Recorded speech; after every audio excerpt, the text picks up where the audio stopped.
সভা ছিল 7ই নভেম্বর উপলক্ষে। তাই বিষয়টির উপরে আমি 1 মিনিট কথা বলতে চাই। সাথী বন্ধুগণ, 7ই নভেম্বর ছিল সিপাহী জনতার বিপ্লবের সংহতি দিবস।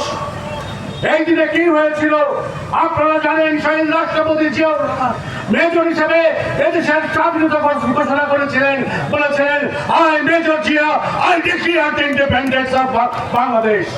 সেই মেজর জিয়া সিপাহী জনতা 7ই নভেম্বর সিপাহী জনতার বিপ্লবের মাধ্যমে মেজর জেনারেল জিয়াউর রহমানকে আবারও বাংলার প্রস্তাবে দিয়ে আসছেন সার্বভৌমত্ব রক্ষার জন্য, উন্নয়নের রাজনীতি শুরু করার জন্য।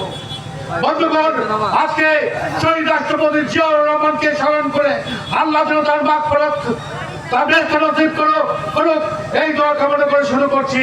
বন্ধুগণ, আজকে আমরা এখানে উপস্থিত হয়েছি আগামী নির্বাচন উপলক্ষে।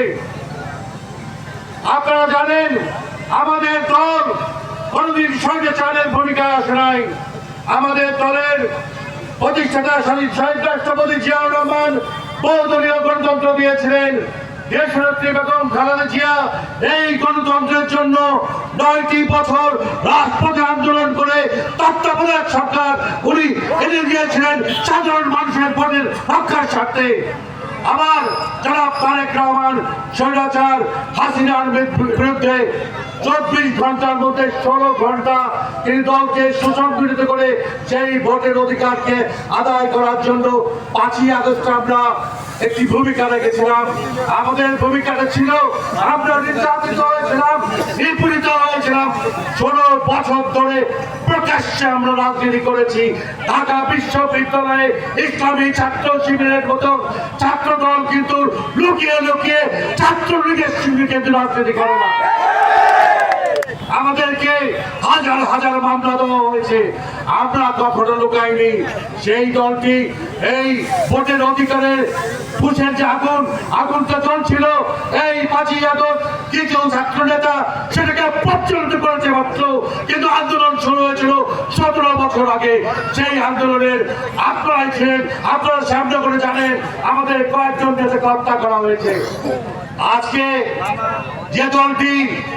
যে দলটি আমাদের সঙ্গে আন্দোলনে ছিল, দুঃখের বিষয় 5ই আগস্টের পরে তাদের ভূমিকা পরিবর্তন হলো। আমরা মনে করেছিলাম ওনারা আমাদের নিপীড়নের সাথী, ওনারা আমাদের নির্যাতনের সাথী, ওনারা আমাদের আন্দোলনের সাথী।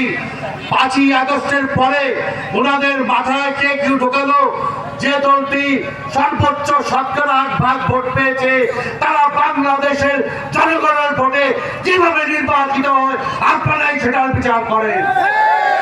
তারা কি শুরু করলো?